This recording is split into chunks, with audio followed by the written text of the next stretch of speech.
Chopsticks are used in a huge portion of the world. Across much of Asia, about 1.5 billion people are covered within the chopstick sphere. Holding chopsticks is like a little bit like holding a pencil, except that you have two of them and you kind of move them together in a pincher movement. Most of them are made out of wood. They're also made out of plastic, bamboo, jade, gold, silver. Different cultures have slightly different variation of chopstick.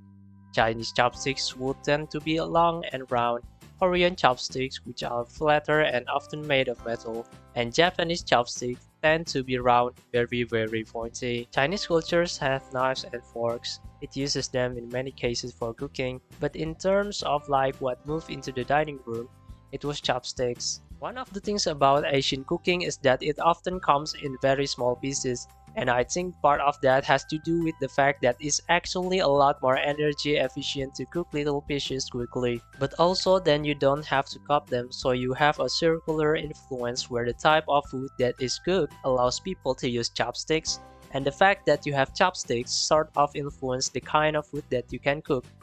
But at the same time, chopsticks reflect the communal nature of eating.